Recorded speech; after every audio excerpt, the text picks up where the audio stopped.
Hello and welcome to Getting Your Money's Worth, the show that focuses on value. I'm Judith West, and before I introduce my guest, I'd like to wish our cameraman, Lionel Martinez, a very happy birthday on his birthday. He helps us make this show so wonderful. Thanks, Lionel, and happy birthday. Our guest today is Edward Mermelstein, founder of Edward Mermelstein Associates, and your law practice, which is global. You guys specialize in real estate. That's correct. Right. You're pretty busy these days, aren't you? It's been a very fun time in the last year and a half. You know, I grew up reading the history books that people that, you know, really got rich in America and stayed rich and kept their money, they invested in real estate. Does that business model still hold up? Oh, very much so. In fact, I think right now we're seeing opportunities that we haven't seen probably in about 20 years in the real estate field. So both commercial and residential? I think depending on the market, absolutely. If you know where to look, there's opportunities we haven't seen in at least 20 years. Right. So, but let's talk to about all those folks who are who are not seeing opportunities, but are instead struggling.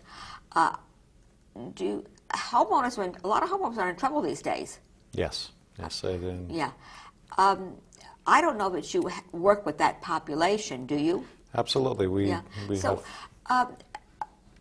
From your experiences, Ed, what was the problem?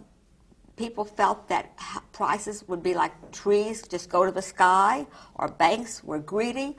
What's the genesis of the problem? Well, the problem was in many different areas and perpetuated by everyone. So between the banks allowing people to take out loans that really shouldn't have been taking out loans, investors in residential real estate that really had no qualification being investors in real estate. They wanted to flip or something? Absolutely. Appraisers who had every incentive to inflate the pricing of homes just so that they could earn their fees because banks were pushing them to keep those numbers as high as possible. So all of these combinations, including the secondary market, which allowed all of this to exist and continue growing, where it was really artificial at the end of the day, and we all see that looking back. Yeah, right. Looking back, 2020 right. Hindsight, right? Right. So, what do you do to help people? At this point, it's if we're talking about individuals right. in a residential property, you're trying to evaluate the situation and see if they're really in a position to continue paying their mortgage, or if this is something that's just an impossibility if you're looking down the road a year or two going forward. There's a strategy now that Americans that we never had in our value system, which is a strategy a default by strategy, walking away from because you're so underwater. It's cheaper to walk away and rent. We never had that in our lexicon, in our way of life before, Ed. Yes, it was generally not available to the common person. It was something that investors were doing in the commercial field back in the 80s and 90s, and most people weren't able to just walk away because they were either in fear of ruining their credit, which that concept totally disappeared recently, or they were so heavily invested into the property that mentally they just couldn't separate themselves. Or maybe they had too much integrity. They saw it as a responsibility. It was definitely... I mean, integrity is still a word in our vocabulary. It was woven into the fabric of our society that you can't just walk away from your home, and that's definitely changed. I mean, here in New York City, just in the past couple of weeks, we had, a very well-respected name in real estate walk away from what, $4.5 billion in debt or something. Yeah, that's unbelievable. Unbelievable, you're right. And their credit was not ruined.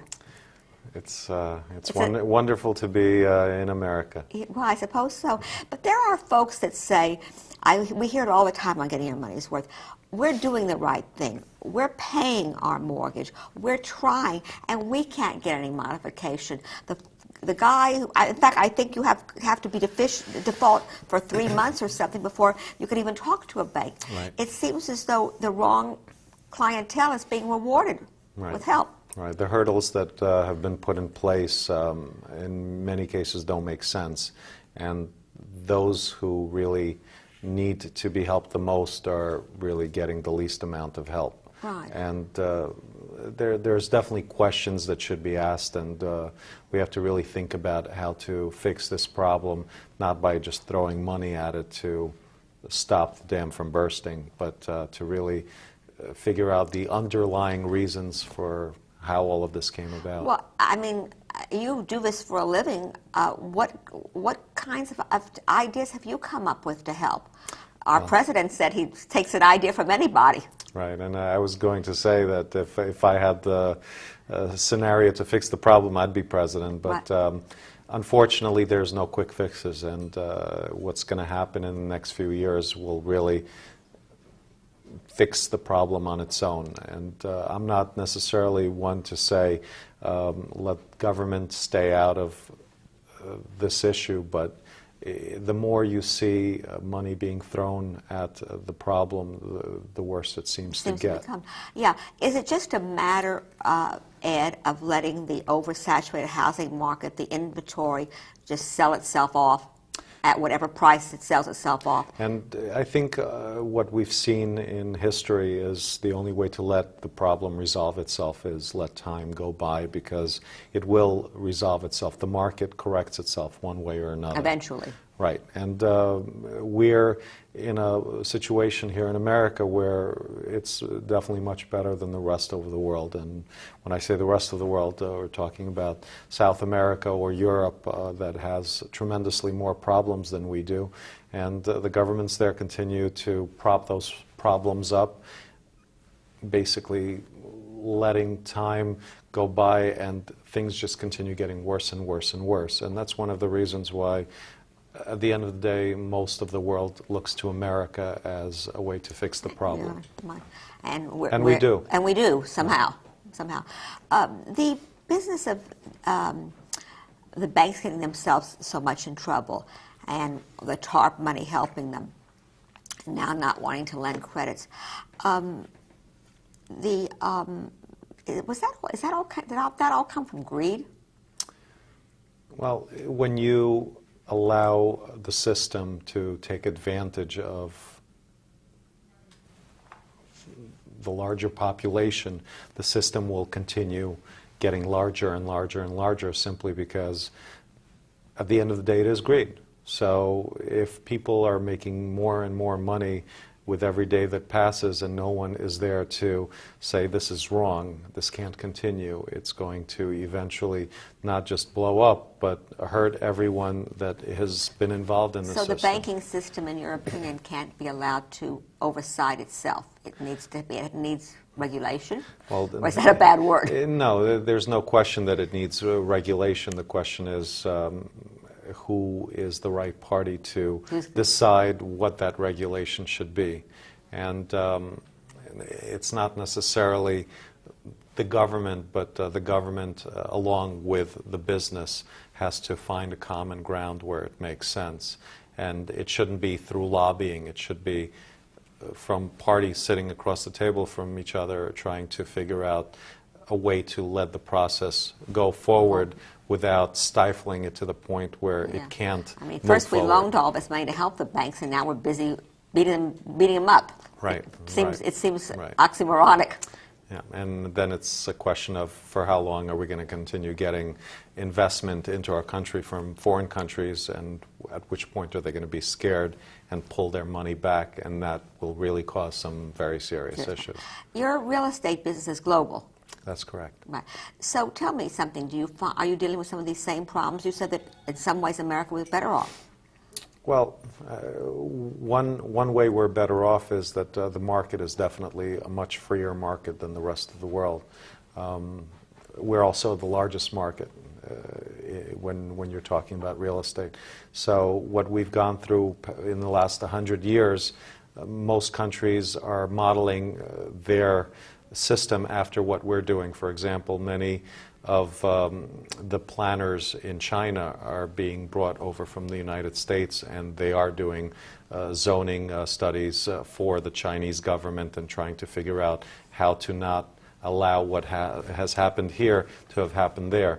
Their problems are totally different, from what we're seeing, but ultimately, again, everyone always looks to what is America doing to try to fix it. And I believe at the end of the day, we have the intelligence and the history behind us that will lead us out of this mess. Eventually. So now you're optimistic. Very much so. And I've been optimistic throughout this whole period. It's, again, a question of time and whether it's going to be 1 year, 2 years, or 3 years. But ultimately, we are going to find a new mechanism that will allow this system to expand the way it used to. Is now a good time to buy a house? I started out by asking you, I'm going to ask you again. Depending on, what does it depend on? Where it is? How much money you have? Well, I always tell my clients, buy the best in the best area, and it's going to be hard for you to lose. So if whatever you can afford, go to whatever you can afford, but spend a little extra, but in a level that is a little bit maybe reaching higher than you can normally reach, but go after the best location, because location is definitely hard to beat. And then the other side of it is that try to live within your means, because what we were seeing 3-4 years ago, where people were putting down 5% or in certain cases nothing, buying homes with adjustable rates that could go up by 100%, 200%. They didn't even know if they were signing half the time. A lot of the times people were just taken advantage of, and it was really predatory. And that is one thing that I think is very important that we can't allow to have happen again. When you're talking about what type of legislation should be inserted into our system, it's really to not allow the common person to be taken advantage of by someone who really controls the system. Right. Banks do have a responsibility. Absolutely. Yeah, we talk about individual responsibility, but banks do have a responsibility to present their products in a way that is suitable for the client they're talking to. It's really no less than anybody else having a warranty on any other product that they develop. Right, right. Now, there's definitely a level of ethics that should be adhered to, because ultimately we look to people more intelligent than us to control the system. Or even if that's their business, we figure if we go to a bank, we don't expect to be taken advantage of. A bank, a doctor, a lawyer, you're right. Or real estate lawyer. Right. Thank you for being on this show. I appreciate your insights, and hope that you continue to help people who need you. And thank you for us. Thank you for being on Getting Your Money's Worth. I'm Judith West, and you're watching Getting Your Money's Worth. Thanks for watching.